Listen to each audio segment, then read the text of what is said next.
Hi, ഏവർക്കും spoken English ക്ലാസ്സിലേക്ക് സ്വാഗതം. ഈ ക്ലാസ്സുകളിലെ ഇംഗ്ലീഷ് ഭാഷയിലെ പാസീവ് എന്ന് വിളിക്കുന്ന വാചകങ്ങളാണ് നമ്മൾ കണ്ടുകൊണ്ടിരിക്കുന്നത്.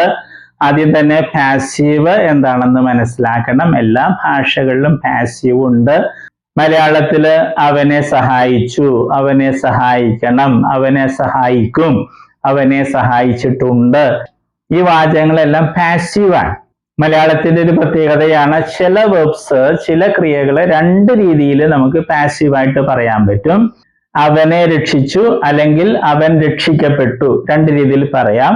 എന്നാൽ മലയാളത്തിൽ എല്ലാ വെർബ്സും അല്ലെങ്കിൽ ക്രിയകളും ഇതുപോലെ രണ്ട് രീതിയിൽ പാസീവായിട്ട് അവനെ രക്ഷിച്ചു, അവൻ രക്ഷിക്കപ്പെട്ടു, ആ രീതിയിൽ രണ്ട് രീതിയിൽ പറയാൻ സാധിക്കില്ല. കുറച്ച് വെർബ്സ് ഇതുപോലെ പറയാൻ പറ്റും. മറ്റതെല്ലാം അവനെ സഹായിച്ചു, അവനെ കൊണ്ടുവന്നു, അവനെ കണ്ടു, ആ രീതിയിലേ നമ്മൾ പറയൂ. ഇത് ആദ്യം മനസ്സിലാക്കുക. അതുപോലെ എല്ലാ വെർബ്സും നമുക്ക് പാസീവായിട്ട് മലയാളത്തിൽ പറയാൻ പറ്റില്ല. ഉദാഹരണമായി അവൾ ഡാൻസ് ചെയ്തു, അവളെ ഡാൻസ് ചെയ്തു എന്ന് പറയില്ല. അവൾ കൊണ്ടുവന്നു, അവളെ കൊണ്ടുവന്നു, അങ്ങനെ പറയാൻ പറ്റും.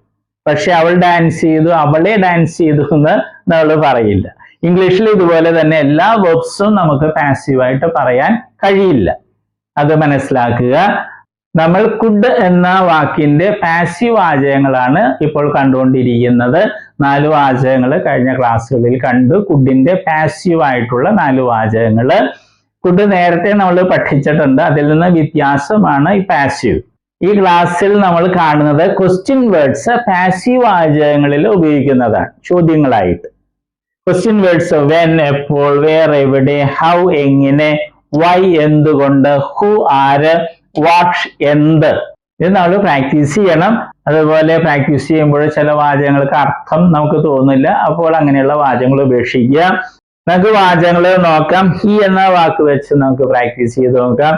When could he be chosen, when could he be chosen, എപ്പോൾ അവനെ തിരഞ്ഞെടുക്കാൻ പറ്റി, അല്ലെങ്കിൽ എപ്പോഴാണ് അവനെ തിരഞ്ഞെടുക്കാൻ കഴിഞ്ഞത്. നമ്മൾ മലയാളത്തിൽ എങ്ങനെയായിരിക്കും കൂടുതൽ പറയുക? When could he be send, എപ്പോഴാണ് അവനെ അയക്കുവാൻ കഴിഞ്ഞത്. When could he be send, എപ്പോഴാണ് അവനെ അയക്കുവാൻ കഴിഞ്ഞത്. When could he be taught, എപ്പോഴാണ് അവനെ പഠിപ്പിക്കാൻ കഴിഞ്ഞത്. When could he be helped, എപ്പോഴാണ് അവനെ സഹായിക്കാൻ കഴിഞ്ഞത്. ആ രീതിയിൽ നോക്കുക. അർത്ഥമില്ലാത്ത വാചകമാണെന്ന് തോന്നുകയാണെങ്കിൽ വിട്ടേക്കണം. ഓക്കെ, അടുത്തത് വേറെ, എവിടെ. Where could he be chosen, where could he be chosen, എവിടെയാണ് അവനെ തിരഞ്ഞെടുക്കാൻ പറ്റിയത്. അർത്ഥമുള്ള വാചകം അല്ലെങ്കിൽ വിട്ടേക്ക്. Where could he be send, where could he be send, എവിടെയാണ് അവനെ അയക്കാൻ പറ്റിയത്. അത് നല്ലൊരു വാചകം. Where could he be send, എവിടെയാണ് അവനെ അയക്കുവാൻ കഴിഞ്ഞത്. Where could he be send, എവിടെ അവനെ അയക്കുവാൻ കഴിഞ്ഞു. അങ്ങനെ ചോദിക്കാം. പക്ഷെ മലയാളത്തിൽ നമ്മൾ കൂടുതൽ എവിടെയാണ് അവനെ അയക്കാൻ പറ്റിയത്. Where could he be sent? Where could he be taught? എവിടെയാണ് അവനെ പഠിപ്പിക്കാൻ പറ്റിയത്. ആ രീതിയിൽ പ്രാക്ടീസ് ചെയ്ത് നോക്കുക. വീണ്ടും അർത്ഥമില്ലാത്ത വാചകം ഉണ്ടെങ്കിൽ വിട്ടേക്കണേ. അടുത്തത് ഹൗ, എങ്ങനെ. How could he be chosen, how could he be chosen, എങ്ങനെയാണ് അവനെ തിരഞ്ഞെടുക്കാൻ സാധിച്ചത്, എങ്ങനെ അവനെ തിരഞ്ഞെടുക്കാൻ കഴിഞ്ഞു. അങ്ങനെ ചോദിക്കുക. How could he be chosen. How could he be send, എങ്ങനെയാണ് അവനെ അയക്കാൻ കഴിഞ്ഞത്. How could he be send, എങ്ങനെ അവനെ അയക്കാൻ കഴിഞ്ഞു. അങ്ങനെയും ചോദിക്കാം. ആ രീതിയിൽ പ്രാക്ടീസ് ചെയ്യുക. അടുത്തത് വൈ, എന്തുകൊണ്ട്. വൈ നമ്മൾ നെഗറ്റീവിന്റെ കൂടെയാണ് ഉപയോഗിക്കുക. ഇവ സാധാരണയായി നെഗറ്റീവിന്റെ കൂടെ ഉപയോഗിക്കാറില്ല. വൈ നെഗറ്റീവിന്റെ കൂടെയാണ് സാധാരണ ഉപയോഗിക്കുക. Why couldn't I be chosen, എന്തുകൊണ്ടാണ് എന്നെ തിരഞ്ഞെടുക്കാൻ കഴിയാഞ്ഞത്. Why couldn't I be chosen, എന്തുകൊണ്ട് എന്നെ തിരഞ്ഞെടുക്കാൻ കഴിഞ്ഞില്ല. ഓക്കെ, വെച്ച് നോക്കാം. Why couldn't he be chosen, എന്തുകൊണ്ടാണ് അവനെ തിരഞ്ഞെടുക്കാൻ കഴിയാഞ്ഞത്. Why couldn't he be send, എന്തുകൊണ്ടാണ് അവനെ അയക്കാൻ കഴിയാഞ്ഞത്. Why couldn't he be send, എന്തുകൊണ്ടാണ് അവനെ അയക്കാൻ കഴിയാഞ്ഞത്, അല്ലെങ്കിൽ എന്തുകൊണ്ട് അവനെ അയക്കാൻ കഴിഞ്ഞില്ല. Okay, why couldn't he be taught, why couldn't he be taught, എന്തുകൊണ്ടാണ് അവനെ പഠിപ്പിക്കാൻ കഴിയാഞ്ഞത്, എന്തുകൊണ്ടാണ് അവനെ പഠിപ്പിക്കാൻ സാധിക്കാഞ്ഞത്. ആ രീതിയിലൊക്കെ ചോദിക്കാം. Why couldn't he be taught.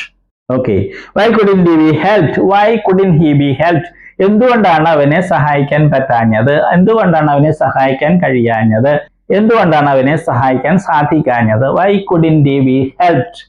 Okay, ഇനി ഇതിൽ പ്രാക്ടീസ് ചെയ്യുക. വീണ്ടും പറയുകയാണ്, അർത്ഥമില്ലാത്ത വാചകങ്ങളാണെങ്കിൽ വിട്ടേക്കുക. ഓക്കെ, ഇനി ഇവ നോക്കാം. ഹു, ആര്. Who could be chosen. Who could be chosen. ആരെയാണ് തിരഞ്ഞെടുക്കാൻ പറ്റിയത്? ആരെ. ആരെ എന്നുള്ളതിന് ഹും എന്ന വാക്ക് നമുക്ക് ഇംഗ്ലീഷിലുണ്ട്. എന്നാൽ പാസീവ് വാചകങ്ങളിൽ ഹു വയ്ക്കുമ്പോൾ ആരെ എന്നുള്ള അർത്ഥമാണ് കിട്ടുക. Who could be chosen. ആരെയാണ് തിരഞ്ഞെടുക്കാൻ പറ്റിയത്? Who could be send. ആരെയാണ് അയക്കാൻ കഴിഞ്ഞത്? Who could be taught. ആരെയാണ് പഠിപ്പിക്കാൻ കഴിഞ്ഞത്? അല്ലെങ്കിൽ ആരെ പഠിപ്പിക്കാൻ കഴിഞ്ഞു? അങ്ങനെയും ചോദിക്കാം.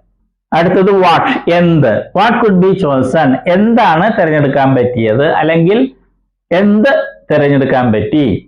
എന്തിനെ തിരഞ്ഞെടുക്കാൻ പറ്റി? അങ്ങനെ മലയാളത്തിൽ നമ്മൾ ചോദിക്കാറില്ല. What could be send. എന്താണ് അയക്കാൻ കഴിഞ്ഞത്? അല്ലെങ്കിൽ എന്ത് അയക്കാൻ കഴിഞ്ഞു? What could be taught. എന്താണ് പഠിപ്പിക്കാൻ കഴിഞ്ഞത്? അല്ലെങ്കിൽ എന്ത് പഠിപ്പിക്കാൻ കഴിഞ്ഞു? What could be taught. ഈ രീതിയിൽ നിങ്ങൾ പ്രാക്ടീസ് ചെയ്യണം. പ്രാക്ടീസ് ചെയ്തെങ്കിൽ ഒഴുക്കോടെ സംസാരിക്കാൻ പറ്റൂ. ഇനി വെബ്സിന്റെ ലിസ്റ്റ് ഉണ്ട്. കുറച്ച് വെബ്സ് എല്ലാ ദിവസവും പഠിക്കുക. പുതിയ ഇംഗ്ലീഷ് വേർഡ്സും പഠിക്കണം. അതിൽ പുതിയ ഇംഗ്ലീഷ് വാക്കുകൾ, അർത്ഥം, ഉച്ചാരണമൊക്കെ പഠിക്കുക. ഒത്തിരി വാക്കുകളൊക്കെ അറിയാമെങ്കിൽ വളരെ ഭംഗിയായിട്ട് നമുക്ക് ഇംഗ്ലീഷ് ആത്മവിശ്വാസത്തോടെ സംസാരിക്കാൻ പറ്റും. ഇനി സിമ്പിൾ ഇംഗ്ലീഷിലുള്ള കഥകൾ നെറ്റിലൊക്കെ ലഭ്യമാണ്. അത് വായിച്ചൊക്കെ നോക്കുക. നമ്മൾ പഠിച്ചവ റിവൈസ് ചെയ്യാൻ പറ്റും. പുതിയ വാക്കുകളും നമുക്ക് പഠിക്കാൻ പറ്റും. Okay, all the best. നമ്മൾ വെർബുകളാണ് കാണുന്നത്. വെർബ്സ് എന്ന് പറയുന്നത് ക്രിയകൾ അല്ലെ, വരിക, പോവുക എന്നൊക്കെ പറയുന്നതാണ് വെർബ് അല്ലെ ക്രിയകള്. അപ്പൊ വെർബിന് അല്ലെ ക്രിയക്ക് ധാരാളം രൂപങ്ങളുണ്ട്. ഉദാഹരണമായിട്ട് മലയാളത്തിൽ എഴുതുക എന്ന ക്രിയ അല്ലെങ്കിൽ വെർബ് എടുക്കുക. അങ്ങനെ ഒത്തിരി രൂപങ്ങൾ. എഴുതുക, എഴുതും, എഴുതുകയാണ്, എഴുതിയിട്ടുണ്ടായിരുന്നു, എഴുതുവാൻ, എഴുതുമായിരുന്നു, എഴുതണമായിരുന്നു. അങ്ങനെയൊക്കെ ധാരാളം രൂപങ്ങൾ മലയാളത്തിലുണ്ട്. അതുപോലെ ഇംഗ്ലീഷിലുണ്ട് ധാരാളം ഫോംസ്, രൂപങ്ങളുണ്ട്. അതിൽ 4 എണ്ണമാണ് ഇംഗ്ലീഷിലെ ഏറ്റവും പ്രധാനപ്പെട്ട രൂപങ്ങൾ.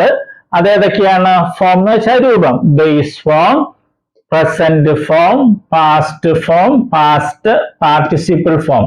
ഈ 4 രൂപങ്ങളാണ് ഏറ്റവും പ്രധാനപ്പെട്ടത്. കാരണം ഇംഗ്ലീഷില് എല്ലാ ടെൻസ് എന്ന് പറയുന്നത് അത് മറ്റൊക്കെ ഉണ്ടാക്കുന്നത് ഈ 4 എണ്ണത്തില് ഏതെങ്കിലുമൊക്കെ ഉപയോഗിച്ചാണ് ടെൻസും മറ്റും ഉണ്ടാക്കുന്നത്. അപ്പൊ ഈ 4 എണ്ണം അറിഞ്ഞിരിക്കണം, എങ്കിലേ ഇംഗ്ലീഷ് സംസാരിക്കാനും എഴുതാനൊക്കെ സാധിക്കുകയുള്ളൂ. അപ്പൊ നമ്മൾ ഉദാഹരണം നമ്മൾ ബേസ് ഫോം അല്ലെ, ഉദാഹരണമായിട്ട് റൈറ്റ് എന്ന വെർബ് എടുക്കുന്നു. അതിന്റെ അർത്ഥം എന്താണ്? എഴുതുക. പ്രസന്റ് ഫോമില് റൈറ്റ് ഉണ്ട്, റൈറ്റ്സും ഉണ്ട്. ഇത് പ്ലൂറലാണ്, ഇത് സിംഗുലർ ആണ്. ഇതിന്റെ അർത്ഥം എന്താണ്? എഴുതാറുണ്ട് അല്ലെങ്കിൽ എഴുതുന്നു. ഇത് രണ്ടുപേരെ അർത്ഥം മലയാളത്തില്. പല കുട്ടികളും പ്രസന്റ് ഫോമിൽ ചോദിക്കുമ്പോൾ അവര് എഴുതുക എന്ന് പറയും. അത് തെറ്റാണ്. ഈ പ്രസന്റ് ഫോമില് റൈറ്റിന്റെ അർത്ഥം എഴുതാറുണ്ട് എന്നുള്ളതാണ്. എഴുതുക എന്നുള്ളത് ബേസ് ഫോമാണ്. ഇത് ഒത്തിരി പേര് തെറ്റായിട്ട് സ്കൂളിൽ പഠിച്ചിട്ടുണ്ട്. പാസ്റ്റ് ഫോമില് അതിന്റെ അർത്ഥം എന്താണ്? വാക്ക് എന്താണ്? റോട്ട്. അതിന്റെ അർത്ഥം എഴുതി എന്നുള്ളതാണ്. പിന്നെ പാസ്റ്റ് പാർട്ടിസിപ്പിൾ ഫോം ഉണ്ട്. അതിന്റെ റൈറ്റിൻ്റെത് റിട്ടൺ എന്നുള്ളതാണ് ആ ഫോം. അതിന് പല അർത്ഥങ്ങളുണ്ട്, മാറി മാറി വരും. പിന്നെ ഒരു കാര്യം നമ്മൾ അറിഞ്ഞിരിക്കുക, ഈ ബേസ് ഫോമും പ്രസന്റ് ഫോം പ്ലൂറലും, ബേസ് ഫോമും പ്രസന്റ് ഫോം പ്ലൂറലും ഇംഗ്ലീഷ് ഭാഷയിലെ വെർബുകൾക്ക് ഒരെണ്ണത്തിനൊഴികെ, ബി എന്ന വെർബിനൊഴികെ ബാക്കി എല്ലാ വെർബുകൾക്കും ഒരേപോലെയാണ്. സ്പെല്ലിങ്ങും ഉച്ചാരണമൊക്കെ ഒരേപോലെ തന്നെയാണ്. ഏത്? ബേസ് ഫോമും പ്രസന്റ് ഫോം പ്ലൂറലും. അർത്ഥം വ്യത്യാസമുണ്ട്. ബേസ് ഫോമില് എഴുതുക എന്നുള്ളതാണ് റൈറ്റ് എന്ന് പറയുമ്പോൾ, പ്രസന്റ് ഫോമില് റൈറ്റ് എന്ന് പറയുമ്പോൾ എഴുതാറുണ്ട് എന്നുള്ളതാണ്. ഇംഗ്ലീഷ് ഭാഷയില് 1,70,70,000-ലധികം വെർബുകൾ, ക്രിയകളുണ്ട്. അപ്പൊ അതില് ഈ വെർബ് ഒഴിച്ച്, ബി എന്നൊരു വെർബ് ഉണ്ട് ഇംഗ്ലീഷില്, അത് ഒഴിച്ച് ബാക്കി എല്ലാ വെർബുകളുടെയും ബേസ് ഫോമും പ്രസന്റ് ഫോം പ്ലൂറലും ഒരേപോലെ, ഒരേ സ്പെല്ലിംഗ്, ഒരേ ഉച്ചാരണം. ഓക്കെ, അതുകൊണ്ട് നമ്മൾ ഇത് പ്രത്യേകിച്ച് പഠിക്കില്ല. നമ്മൾ ഇത് 3 പഠിക്കുന്നത്.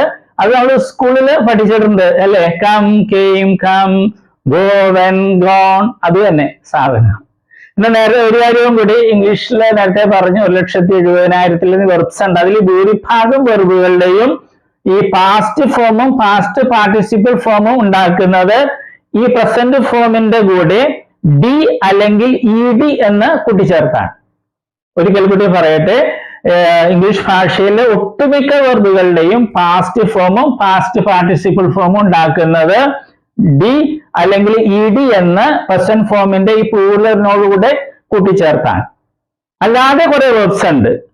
അപ്പൊ പക്ഷെ അതാണ് നമുക്ക് ഒത്തിരി ഉപയോഗിക്കുന്നത്. അതിലൊരു ഒരെണ്ണമാണ് ഇത്, റൈറ്റ്, റോട്ട്, റിട്ടൺ. ഇത് മൂന്ന് രീതിയാണ്. റൈറ്റ്, ഇത് വേറെ രീതി, റോട്ട്, ഇത് റിട്ടൺ. ഓക്കെ, അപ്പൊ നമ്മൾ ഇത് മൂന്നും പഠിക്കുള്ളൂ. നേരത്തെ പറഞ്ഞതുപോലെ ഇത് പ്രത്യേകിച്ച് പഠിക്കേണ്ട കാര്യമില്ല, ബേസ് അർത്ഥം അറിഞ്ഞിരുന്നാൽ മതി. ഓക്കെ, ഇപ്പൊ കമ്മിന്റെ അർത്ഥം എന്ന് പറഞ്ഞാൽ വരിക. ബേസ് ഫോമിൽ കം എന്ന് പറഞ്ഞാൽ വരിക എന്നായിരിക്കും. പ്രസന്റ് ഫോമിൽ വരാറുണ്ട് എന്നായിരിക്കും അതിന്റെ അർത്ഥം. ഉച്ചാരണവും സ്പെല്ലിങ്ങും ഒന്ന് തന്നെയായിരിക്കും. അപ്പൊ നമ്മളിത് മൂന്ന് സ്കൂളിൽ നമ്മൾ പഠിച്ചിട്ടുണ്ട്. അത് ശരിയായിട്ടൊന്ന് മനസ്സിലാക്കണമെന്നേ ഉള്ളൂ. നമ്മളൊരു 16 ലിസ്റ്റ് വെർബുകൾ ഉണ്ടാക്കിയിട്ടുണ്ട്. ഏറ്റവും കൂടുതൽ ഉപയോഗിക്കുന്ന വെർബ്സ് ആണ്. ഇടിയും ചേർത്തതും ഉണ്ട്, പിന്നെ ഈ പ്രത്യേകതയുള്ള വെർബ്സും ഉണ്ട്. അത് നമ്മൾ പഠിക്കണം. വെർബുകളുടെ ലിസ്റ്റില് 9ാമത്തെ ലിസ്റ്റാണ് നമ്മൾ ഇന്ന് കാണുന്നത്. ഇപ്പൊ 4 ഫോംസ് ആണ് വെർബുകളുടെ ഏറ്റവും പ്രധാനപ്പെട്ട forms: base form, present form, past form, past participle form. കാരണം നമ്മൾ കണ്ടതുപോലെ ഇവ ഉപയോഗിച്ചാണ് ഇംഗ്ലീഷ് ഭാഷയിലെ എല്ലാ ടെൻസുകളും മറ്റും ഉണ്ടാക്കുന്നത്. ഈ 4 ഫോം അറിയാതെ ഇംഗ്ലീഷ് പഠിക്കാനോ സംസാരിക്കാനോ എഴുതാനോ ഒന്നും കഴിയില്ല. ഇത് നിർബന്ധമായിട്ടും പഠിച്ചിരിക്കണം. നമ്മൾ 3 ഫോമേ പഠിക്കുകയുള്ളൂ: present form, past form, past participle form. കാരണം ബേസ് ഫോമും പ്രസന്റ് ഫോം പ്ലൂറലും ഒരേപോലെയാണ് ഇരിക്കുന്നത്. ഉച്ചാരണവും അതിന്റെ സ്പെല്ലിങ്ങും അർത്ഥം വ്യത്യാസമുണ്ട്. മറ്റൊന്ന് പ്രസന്റ് ഫോമില് പ്ലൂറലും ഉണ്ട്, സിംഗുലറും ഉണ്ട്. അർത്ഥം ഒന്ന് തന്നെയാണ്, പക്ഷേ ഒരെണ്ണം പ്ലൂറലാണ്, ഒന്ന് സിംഗുലർ. ആദ്യം എഴുതിയിട്ടുള്ളത് പ്ലൂറല്, രണ്ടാമത് എഴുതിയിട്ടുള്ളത് സിംഗുലർ ആണ്. അതും പ്രത്യേകം ശ്രദ്ധിക്കുക. നമുക്ക് തുടങ്ങാം. Dig, dug, dug, stick, stuck, stuck, spin, spun, spun, sting, stung, stung, cling, clang, clang, fling, flang, flang, sling, slang, slang.